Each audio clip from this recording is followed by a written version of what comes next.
just what are we made of? Shakespeare, one of the renowned humanists at the early part of the Renaissance, put into the words of Hamlet these glowing words, and I will modify them for our modern ears. What a piece of work is a human. How noble in reason, how infinite in faculty, in form and moving, how like a god. In action, how like an angel. In apprehension, how express and admirable. The beauty of the world, the paragon of animals. Shakespeare knew that we were animals, and yet Hamlet was in a foul mood, and he said, and yet to me, what is this quintessence of dust? PBS had a special on the national parks a few years ago, and I was reintroduced to John Muir and what a significant human influencer he was in preserving the lands that we had taken from the original inhabitants. And he had this reflection: from the dust of the earth, from the common elementary fund, life has made Homo sapiens. From the same material, life has made every other creature, however noxious or insignificant to us. They are earth-born companions and our fellow mortals. So who are we? Let's rise together and sing One Other Option.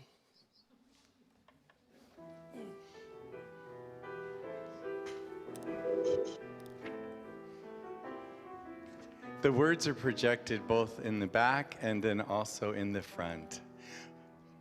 For each child that's born, a morning star rises and sings to the universe who we are. For each child that's born, a morning star rises and sings to the universe who we are. We are our grandmother's prayers, and we are our grandfather's dreamings. We are the breath of our ancestors. We are the Spirit of God. We are mothers of courage and fathers of time. We are daughters of dust and the sons of great visions. We're sisters of mercy and brothers of love. We are lovers of life and the builders of nations. We're seekers of truth and keepers of faith. We are makers of peace and the wisdom of ages. We are prayers. Star rises and sings to the universe who we are. Every child that's born, a morning star rises and sings to the universe who we are. We are our grandmother's prayers, and we are our grandfather's dreamings. We are the breath of our ancestors. We are the Spirit of God. Each child that's born, a morning star rises and sings to the universe who we are. For each child that's born, a morning star rises and sings to the universe who we are.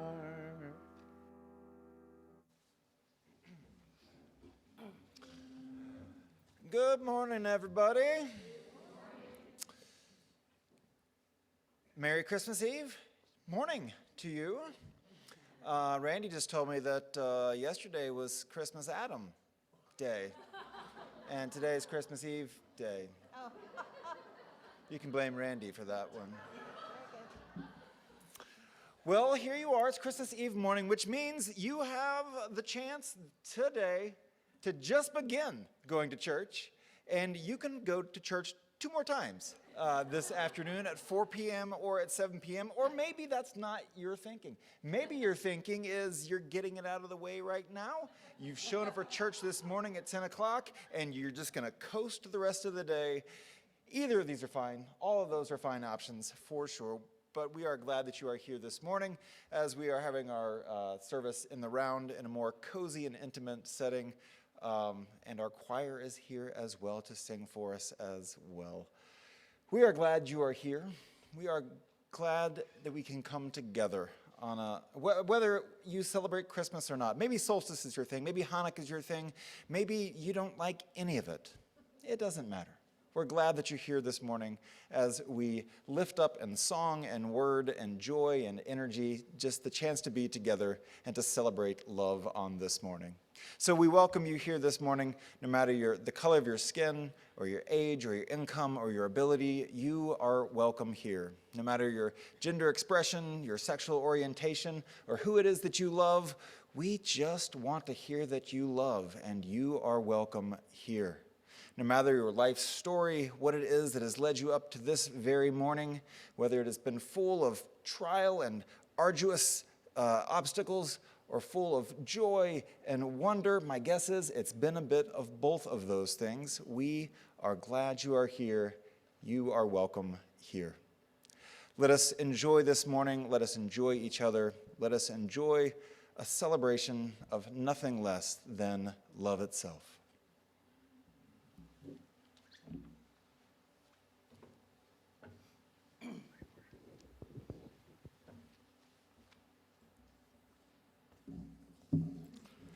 Good morning.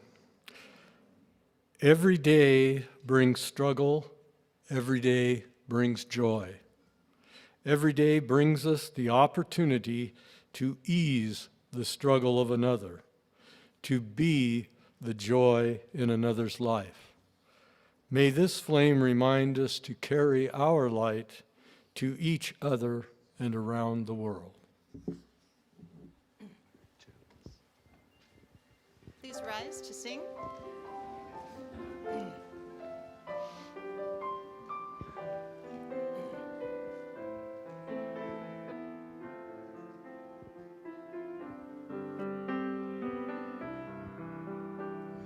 Spirit of life, come unto me, sing in my heart all the stirrings of compassion, blow in the wind, rise in the sea, move in the hand, giving life the shape of justice, roots hold me close, wings set me free, Spirit of life, come to me, come to me.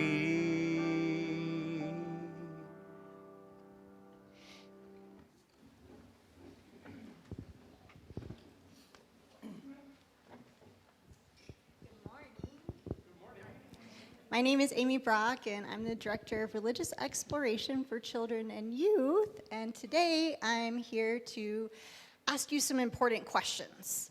This month we have been exploring mystery, and today that takes us to some curiosities about who we are.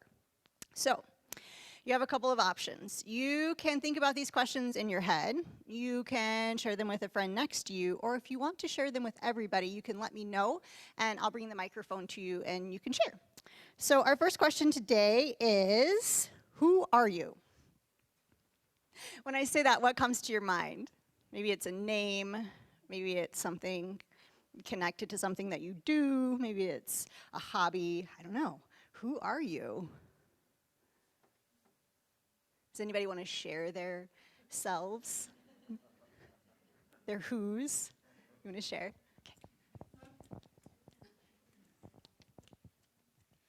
I'm Nova. I'm a poet. I'm an author. I'm a dancer, and I like to sing. Ooh, okay. Thank you, Nova. All right. Anybody else? You want to share? I'm a little boy in the process of growing up. Was you? Thought I saw one. You. I'm a mystery. We're learning about mystery, and we have a mystery. I'm the daughter of Stuart and Beth and their parents and their parents and their ancestors and their ancestors. I'm Verlene, and I'm experienced at living. All right. A couple more, and if you didn't get a chance to share them with me, you can share them with a neighbor next to you right now. I am love. I'm a participant on the journey of humanity. All right. Let's think about our second question, and that is, what are you made of? That could be a lot of different things. What are you made of? Strong stuff. Strong stuff? Okay. What are you made of? I don't know. We don't know what we're made of? All right. Sugar and spice and everything nice. I wondered who was going to say that one. All right. All right. And if you haven't had a chance to share, oh, we have one more. Okay. If you haven't had a chance to share with me, share with your neighbor. As a scientist, I'm made of protoplasm. Thank you. All right. So we're here, we're who we are, and we're made of something. Now think about something that makes you you. So maybe not like what physically makes you you, but something that makes you the way that you connect with the world. So kind of like your personality. Do you have a couple people that want to share with everybody? I forgot what you said. Did you forget? If I had to guess, I would say that you are made of all the wonderful things that make ponies wonderful. All right. Anybody else think of something?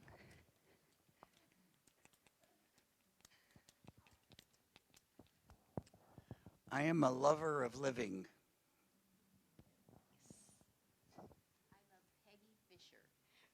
We love Peggy Fisher.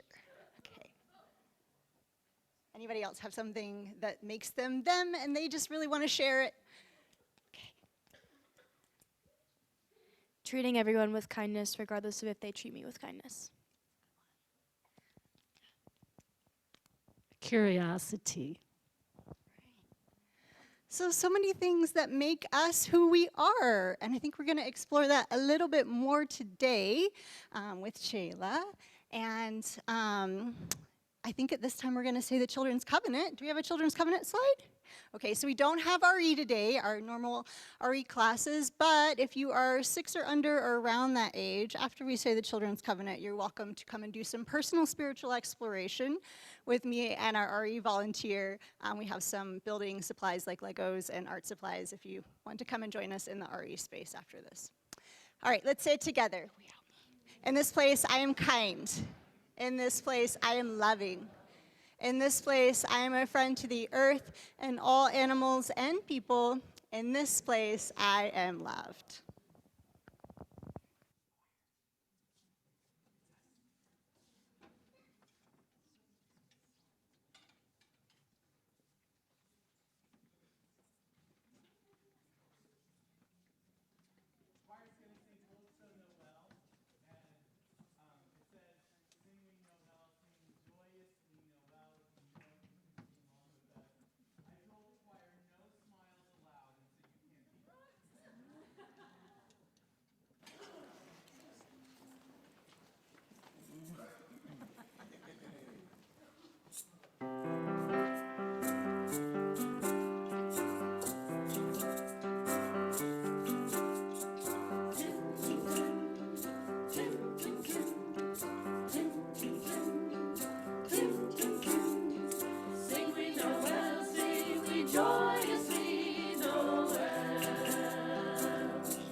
Joyously sing of the news we have to tell. Born to us in the little village of Bethlehem on this day is the little Christ child so pure and holy, he's sleeping there in the hay. Sing we Noel, sing we joyously Noel. Joyously sing of the news we have to tell. For little baby, no other place was found, except in a manger with cows and sheep around. Yet the glory of this new baby was sung by angels so fair. There were watching shepherds in the water, bringing presents so fair. Sing we Noel, sing we joyously Noel. Joyously sing of the news we have to tell. Tim, tim, tim, tim, tim, tim, tim, tim, tim, tim, tim, tim, tim, tim, tim, tim, tim. Noel! Noel!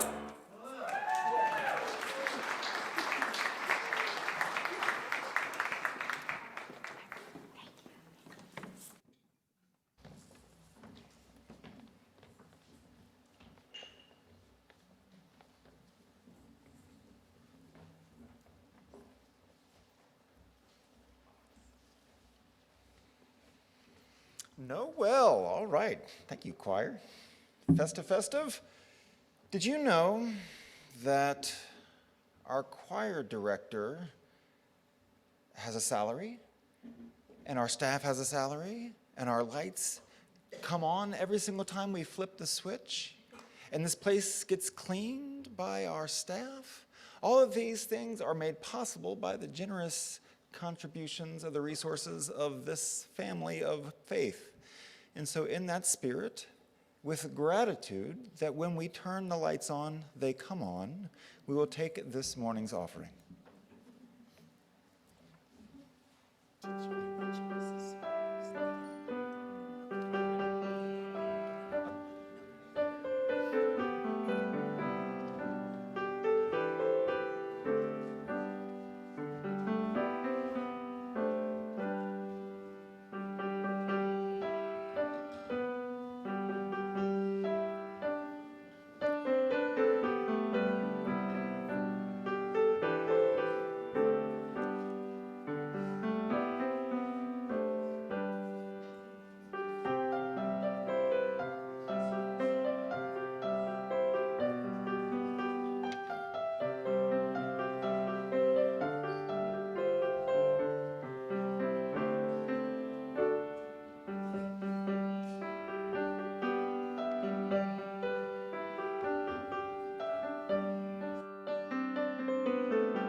One of the things we do as a faith community is we share our joys and we share our sorrows and we share our gratitude with each other. If there's a joy or a sorrow or a gratitude in your heart that you'd like to light a candle for, please feel free to do so while I read our one written joy today. And this is from Lynn Ekstrom. And she writes, "The flowers today are given with the deepest gratitude to all of you at UUFCO for your kindness, your love, and support during the past year. I am blessed to be here." And Lynn, we are blessed that you are here as well. Where are you, Lynn? There you are. We love you. And, you know, we're in the round today, and we only had one joy, sorrow, or gratitude. So let's do this thing that we can do when we're smaller. And if there's a joy or a sorrow or gratitude that you'd like to lift up and say into our microphone for our good people, then we'll just run the microphone around. I had the huge joy of getting to make Christmas cookies with Shane and our granddaughter Sophia and the other grandmother Sally, and it was so fun. And I have to tell you, Shane and Sophia were very much into heavy frosting and lots of sprinkles. That follows, yeah. Anyone else have a joy or a sorrow or a gratitude to share?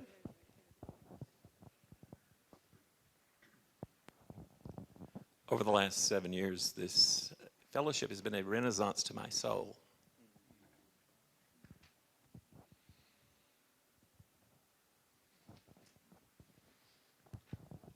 I am grateful at this time of the year that both of my children are healthy, happy, and employed.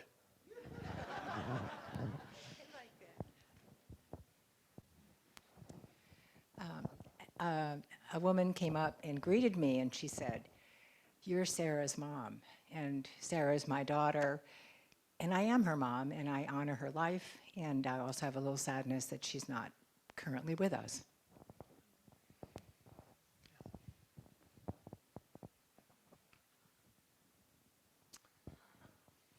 Kim? No one on this side of the room, huh? Just that side of the room. I'm going to let you hold that just for a second. I just wanted to share that on the winter solstice recently, that is Cameron's birthday, and he became 33. He's always been the light of my life and the people around him. So, Happy birthday, Cameron. A few days ago. I have a seizure disorder, and I'm about a week seizure-free. Congratulations.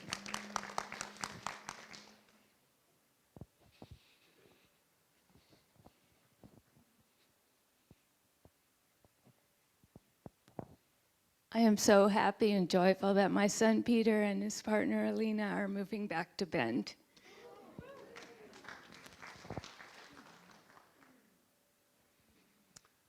And one more here. We'll end with Chela. I just want to say that we had our, I guess it was the 5th annual winter solstice, and I believe that is becoming my winter, like, the fulcrum point. It was a really beautiful service, so I just want to give thanks for Dana Regan. And then last night, a group of about 20 of us went caroling, and we're learning as we go. So next year, we're going to gather for cocoa before we go out, and then because when we were done, we were like, okay, see you tomorrow. But it was just fun. And we went to the memory care at Touchmark, and there were people singing, there were women singing along with us all the words. It was just very, very delightful, and we know that we touched some people out there. So. That was Chela circling back to do the announcements that I forgot to do earlier in the service. I'm used to preaching and not doing announcements, and Chela and I have swapped today. What other announcements should we say? We do have 2 services tonight. 4 o'clock is our family service. It's a rambunctious, chaotic, and fun time. And then our 7 o'clock candle lighting service will be following that. And if you have treats for the Feast of Treats, feel free to put those in the Linus Pauling room or in the kitchen. And I have been told to let you know that if you see treats in the Linus Pauling room after church today, those are not for you. Those are for the people this evening. Come back and eat them this evening. And after our service today, if you feel like moving chairs, if that's something you're just thinking would complete your Christmas Eve day, feel free to hang out here in the sanctuary because we're going to reset this space to provide more seating for our Christmas Eve services tonight. Any other announcements? Saturday and Tuesday the 2nd, the tree. Oh, right.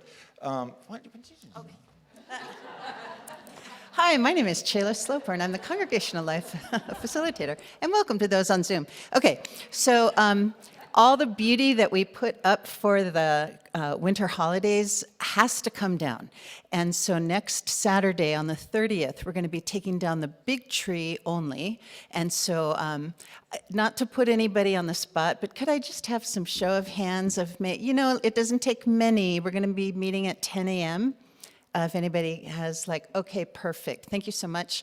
And then on the 2nd, on Tuesday the 2nd at noon, we'll be taking the strings of lights off of the evergreens in this room. And lastly, for those that are interested in the membership classes, we're calling it Membership Matters because it really does matter. And the classes are going to be in January, and I learned that the link in the ACE was broken. So everybody who signs up, I'll send you the sign-up link, and we'll just get that done. So my apologies, but we're really excited to welcome new members into the fellowship. So I'm going to say blessings on your day and then pass back to Scott. She's better at that than me, right? Why? Just have her do that. Well, I invite you to settle in for our reading today. This is a beautiful sonnet that Chela has found. It's called Return by Robinson Jeffers. A little too abstract, a little too wise, it is time for us to kiss the earth again. It is time to let the leaves rain from the skies. Let the rich life run to the roots again. I will go to the lovely sewer rivers and dip my arms in them up to the shoulders. I will find my accounting where the alder leaf quivers in the ocean wind over the river boulders. I will touch things and no more thoughts that breed like mouthless mayflies darkening the sky. The insect clouds that blind our passionate hawks, so they cannot strike, hardly can fly. Things are the hawk's food, and noble is the mountain. O noble Pico Blanco, steep sea wave of marble.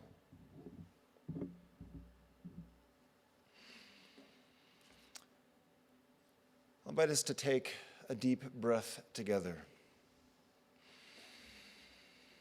A deep, cool, cleansing breath filling your lungs. What a gift breath is. We don't think of it, and it feeds us all day long, in and out. Barely even conscious of this life-giving, life-affirming motion. Let us take a moment of silence together, to breathe together, to celebrate life together.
One of my college English teachers taught me something that I'll never forget.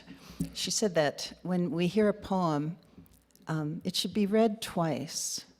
Oftentimes we're just feeling the format of the words and where they're taking us. So with the spirit, with the breath that we just shared, let's listen again to Robinson Jeffers. And Pico Blanco is a big mountain down in the Sur, Big Sur area. A little too abstract, a little too wise. It is time for us to kiss the earth again. It is time to let the leaves rain from the skies. Let the rich life run to the roots again.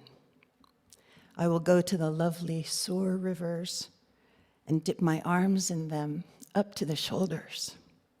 I will find my accounting where the alder leaf quivers in the ocean wind over the river boulders.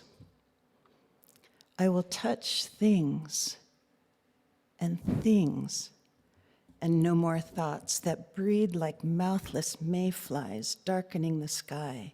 The insect clouds that blind our passionate hawks so that they cannot strike, hardly can fly.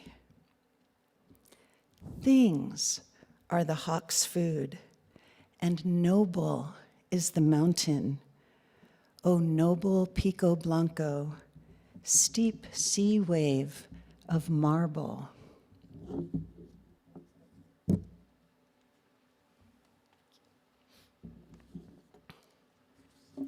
So we began the exploration earlier. What are we made of? So let's think a bit for all living things. What do all living things share? Breath, okay, good. Stardust. We're going to come to that, and that's actually really exciting. It's an exciting thought, the stardust, because it says something about our origins and how uniform on some level everything is, but I'm getting ahead of myself. What does every life form have? Carbon, okay. And carbon, again, is sort of a scientific notion, but we know that this is true. Things that we eat even have carbon in them. I heard.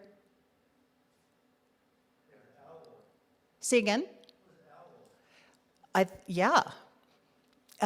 So, life forms. What do you need to stay alive? Water? Karen, you said consciousness. Okay, so that raises a question. Are our plants conscious?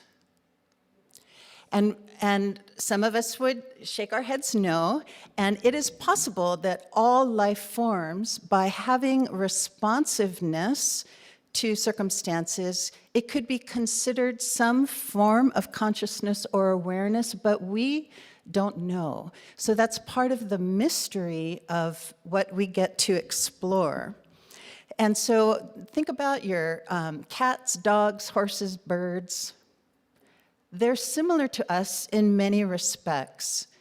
But even as Shakespeare said that humans are the paragon of animals, I know that it's come into some bad form to think too highly of humans because we've done such a poor job of stewarding the things that have been given to us to take care of. But so if we think about life, life is partly a biological phenomenon, or it has many phenomena, but what would you say makes for a good life? As a human being, we can direct the quality of our lives. So tell me, what makes a good life? Okay, love, service, connections, hope. Okay, so hope, interestingly, has a relationship with time. In one of the really well-known poems by Wendell Berry, he says about animals that they have no forethought of grief. And part of that is that they don't have, so far as we can tell, a concept around time. And so as humans, with the minds that we have, these marvelous, marvelous tools, among the things that we can consider is where we are in this moment and make reasonable predictions about what is going to come. We can look back and reflect on events, on circumstances, on our own inner relating to events, and sometimes through hard work, change our whole feeling part, where we have values, where we connect in terms of meaning. And so far as we know, animals, even the most brilliant dog or horse, and possibly cats, I'm a dog person, so far as we know, they may be responding to things circumstantially in the air or rumbles of earthquakes, things that we can't even perceive, but they're not thinking about, what am I going to do next July? Do they have a concept of July? So these are some of the things that start to layer in terms of who we are as humans. And the idea of living a good life is not new. I love quotes, and some of you know that. I have different ones on my signature for email. And the thing is, I am not as well read as my signature emails might lead you to believe. But there are places that you can look up quotes and see which intelligent, wise, notable people have said great things. So I actually did a search on good life, and this is what I found. Socrates, 5th century BCE, not life, but good life is to be chiefly valued. And as I read these, think about your own life. What are the things that make your life good? And if your life is more clouded by difficulty or by hardship, then let others know so that we can serve, we can love, we can make connections. But it is up to us to make a good life. Marcus Aurelius, 2nd century CE. And this is something that Reverend Scott echoed. You have good thoughts. And Marcus Aurelius said, when you arise in the morning, think of what a precious privilege it is to be alive, to breathe, to think, to enjoy, to love. So he was the emperor of Rome, and he enjoyed many good tutors that helped to shape his life. And that's what he said about the good life. Carl Rogers in the 20th century, a psychologist who was instrumental in client-based therapy. And get this, even in the 1930s, he was a part founder, I think, of the Society for the Prevention of Cruelty to Children. Isn't that shocking? In the 30s, they formed an organization that said, we have to prevent cruelty to children. And Carl Rogers said, the good life is a process, not a state of being. It is a direction, not a destination. We talk about that. We're often saying life is the journey, not the goal. And similarly, the things that we draw into our lives that make it good may not be there in static placement, but we stay in a living connection with our life. Bertrand Russell, the good life is one inspired by love and guided by knowledge. And here I think is one of the ringer-dingers. Rollo May said, life comes from physical survival, but the good life comes from what we care about. Think for a moment, what do you care about?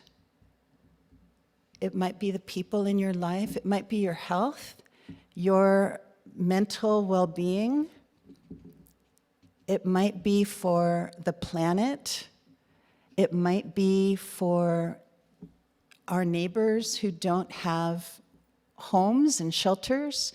Where does your care arise? And what does that say about you?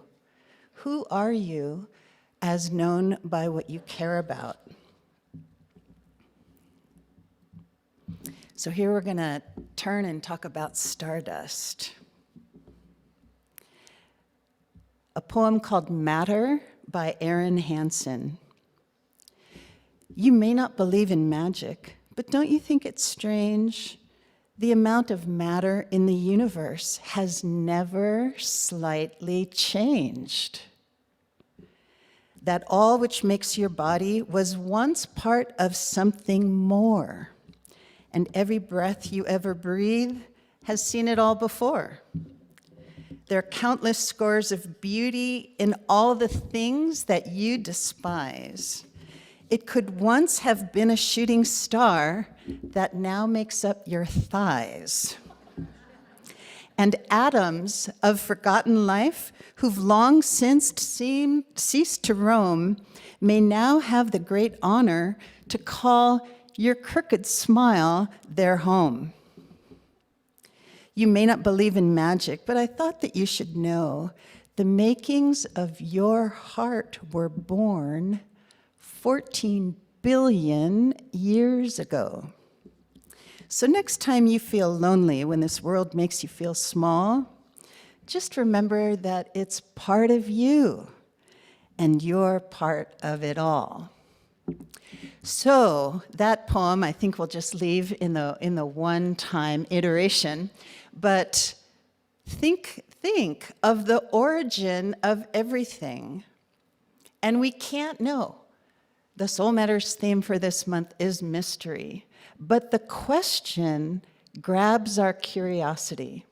And everything in this room came from something else. When Amy was asking the question, what are you made of? It's also been said, we are what we eat. So, this morning I had a zucchini, carrot, egg scramble. So that's part of who I am now, but that is going to be becoming me, right? So what we eat, what we ingest, there are all of these flows of which we are a part that have gone back. Anastasia said that she's the daughter of her parents who were children of their parents. I used to do this. I used to think, I knew my great-grandpa before he passed away. He was 90-something, 5. Thank you, Karen. And it was really good to know him, and I would do the math, and when he was then 10 years old, did he know his grandparents? I didn't know to ask him. But then their grandparent, everybody has had parents and grandparents. Everybody, regardless of the relationships that we have experienced, we are all the children of somebody who have been children of somebody. It just goes back and back and back and back and back. And then sometimes when I'm out hiking and I see the lichen on big boulders, I say, "Hi, Grandpa," because I just remind myself that it's one continuous mystery of life in all of its expressions. Carl Sagan said, "The cosmos is within us. We are made of star stuff. We are a way for the universe to know itself." And this is also, I think, getting to the heart of the matter, that because of consciousness and because of our ability to know and be known, that says something about the substance of life. If we are stardust, if we came from stars and who knows how the water formed and what sparked and what life, and here we are, Carl Sagan suggests, and this has also been expounded on in Islam, that the creation was essentially the one being, Allah, the one being's way to be known. This is a high calling. It's a beautiful calling that, so far as we know, even though the deer that we see are in a state of calm, they, so far as we know, don't know that they're in a state of calm. And we can know ourselves, we can know one another, and this is the way that the universe knows itself. And if we want to add the big name, the Anglo-Saxon three-letter word that means more than can't be said, the God, there isn't there? Isn't that even a mystery? It's not absolutely knowable what holds it, what holds us, what keeps life going. Is it life itself? And yet we have this opportunity to know and be known. So another little poem about the stardust and kind of getting into the scientific breakdown of what we are. We have calcium in our bones, iron in our veins, carbon in our souls, and nitrogen in our brains. 93% stardust with souls made of flames. We are all just stars that have people names.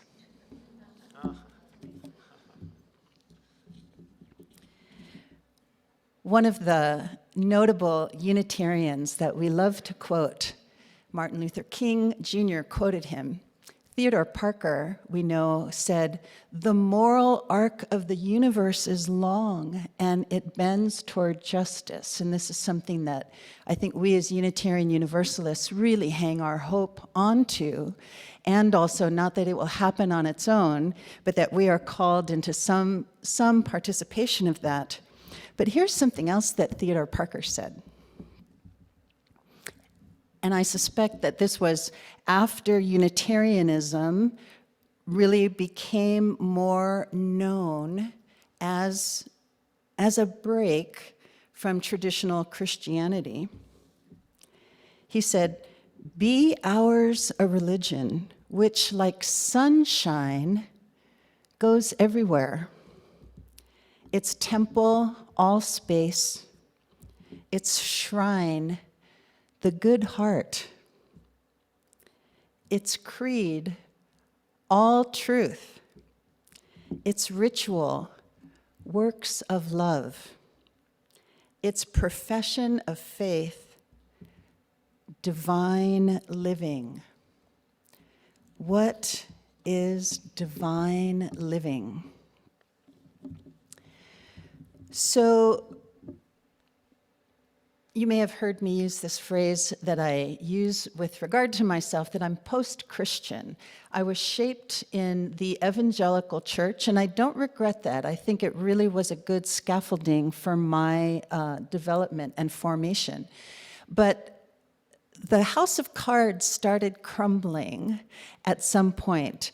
And so what I'm about to tell you is really just my journey. There's nothing prescriptive about what we say up here that you have to think as we do or come to the same conclusions.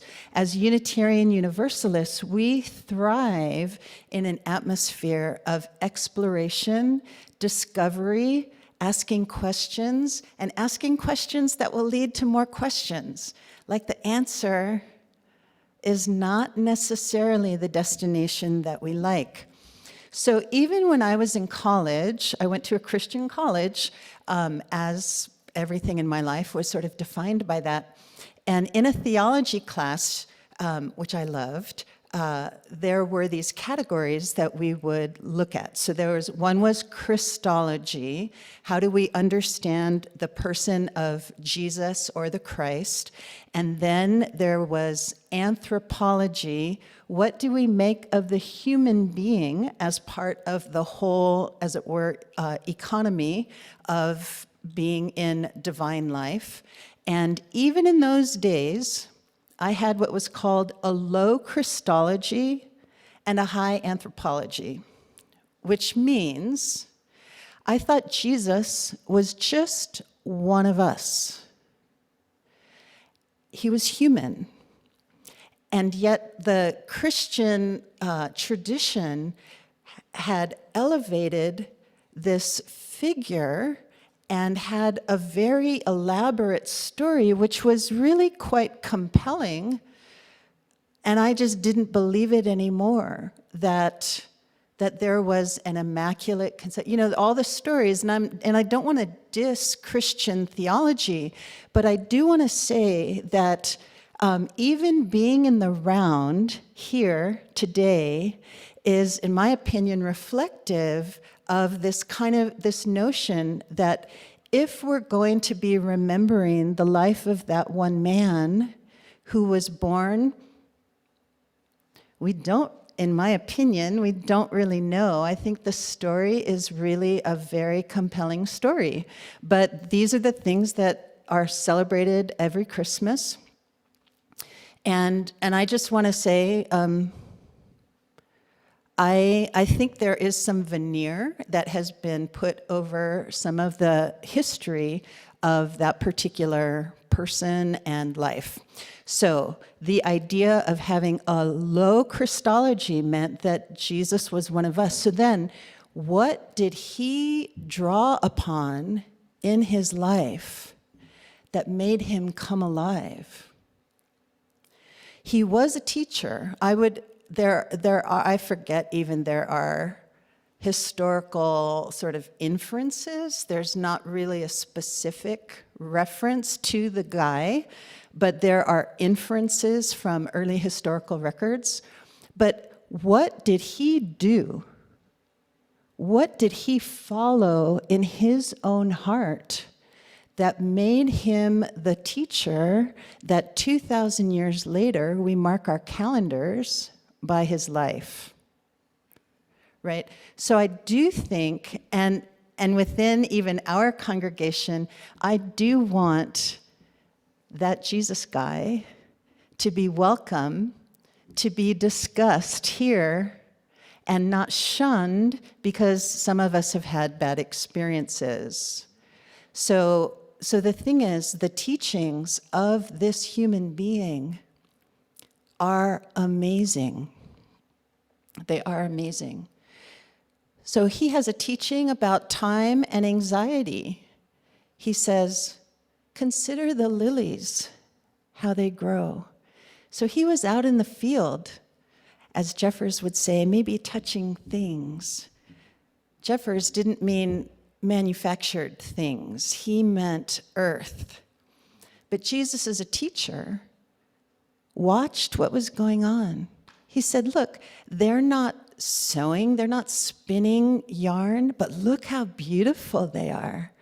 They are dressed to the nines, and they're not worried. So he used that as a way of talking about not being anxious. Lately, with some of the learnings that I've been doing, I've come across a British academic, Ian McGilchrist. And what I love about him is that he is debunking the debunking of the left hemisphere, right hemisphere teachings. This was kind of popular in like the 80s and 90s.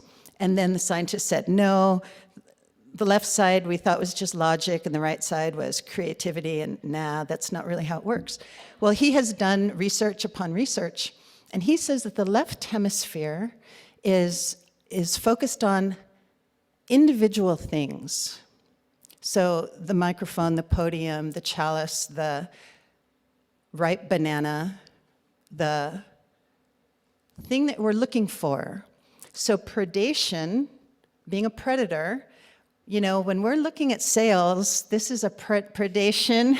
This is a predation function. It's very left hemispheric, right? And then you try on, so you find something that you like, you try it on, it looks good. This is right hemisphere thinking. So the right hemisphere is looking at the whole picture. It's more values-based. It's feeling-based. It's, say, wisdom as opposed to knowledge. Wisdom, it's seeing everything interrelated, and the left hemisphere wants to acquire. It's been proven that we find more pleasure in getting something than having something.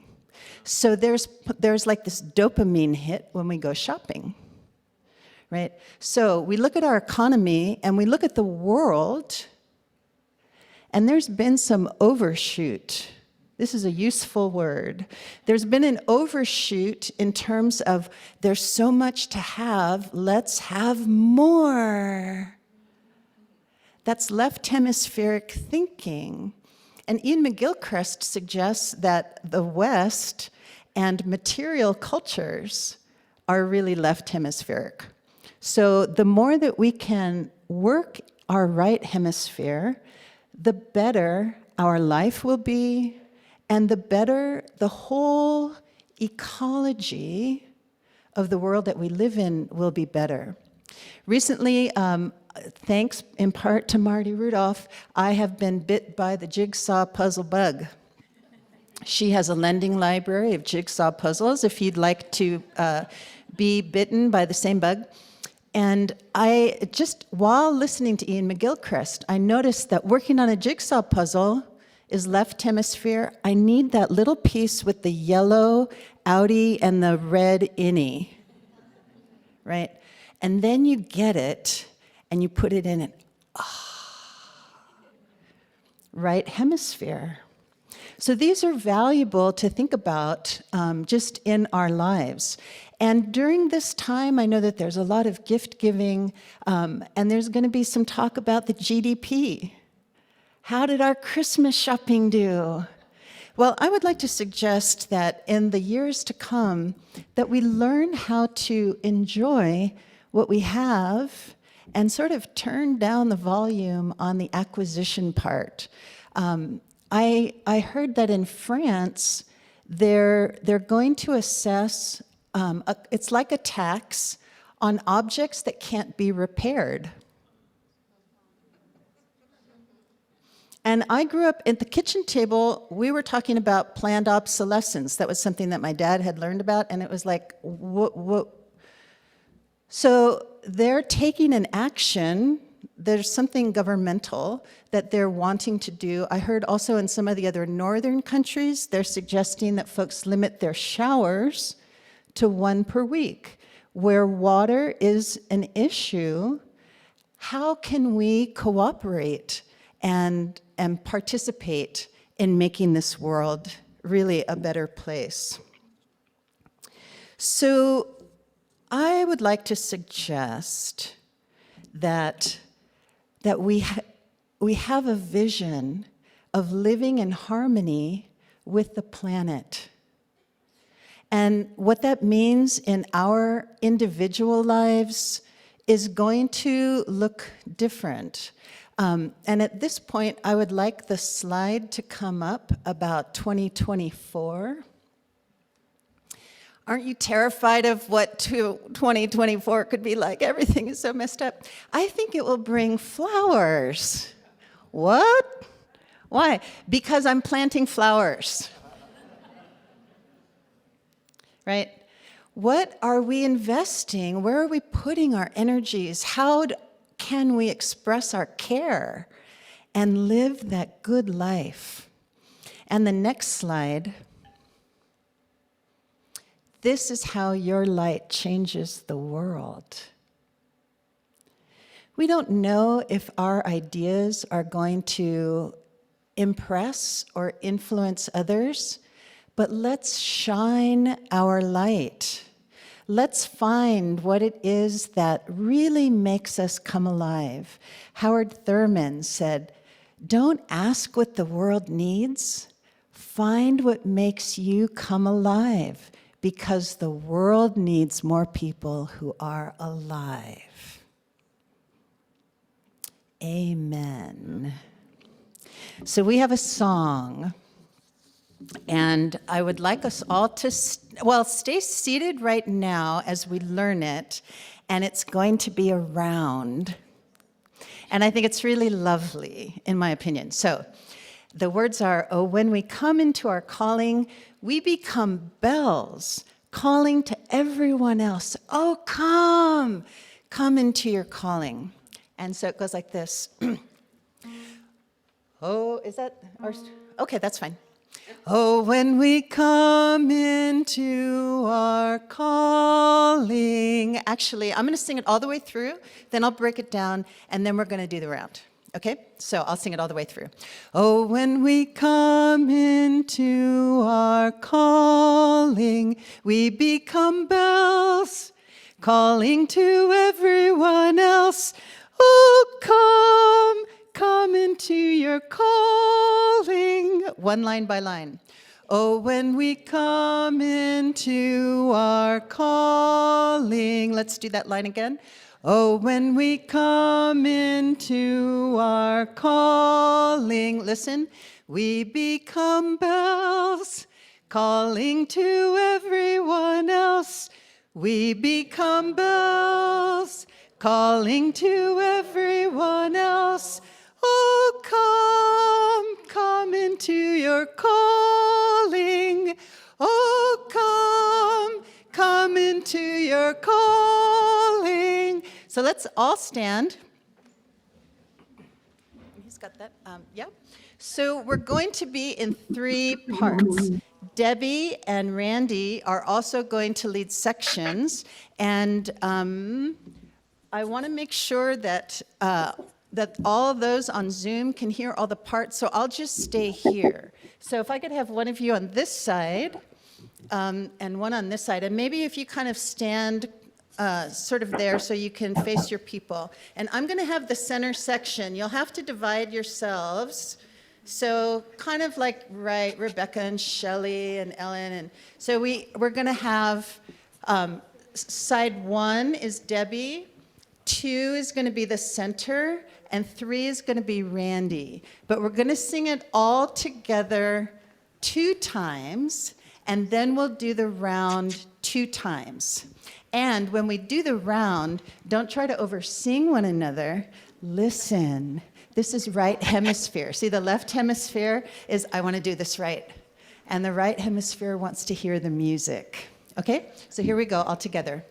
Oh, when we come into our calling, we become bells, calling to everyone else. Oh, come into your calling. Oh, when we come into our calling, we become bells, calling to everyone else. Oh, come into your calling. Oh, when we come into our calling. Oh, when we come into our calling, we become bells, calling to everyone else. Oh, come into your calling. Oh, when we come into our calling, we become bells, calling to everyone else. Oh, come into your calling. Oh, come into your calling. Amen. So let's say our covenant together. Love is the spirit of this fellowship, and service is its law. This is our covenant, to dwell together in peace, to seek the truth in love, and to help one another. One more song, we're going to be blessing one another.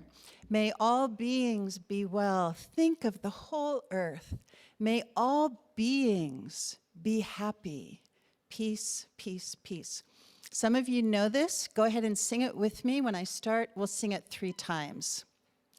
May all beings be well. May all beings be happy.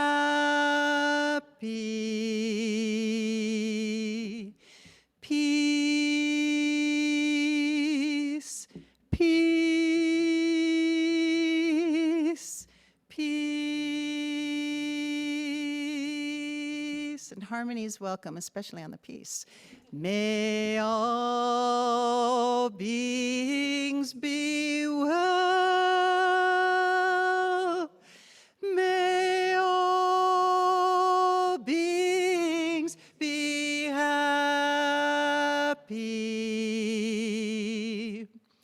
Peace, peace,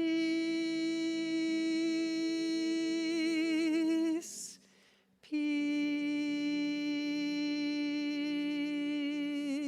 Now taking hands by someone near you.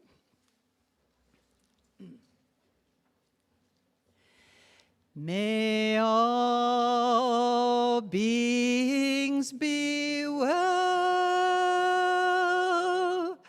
May all beings be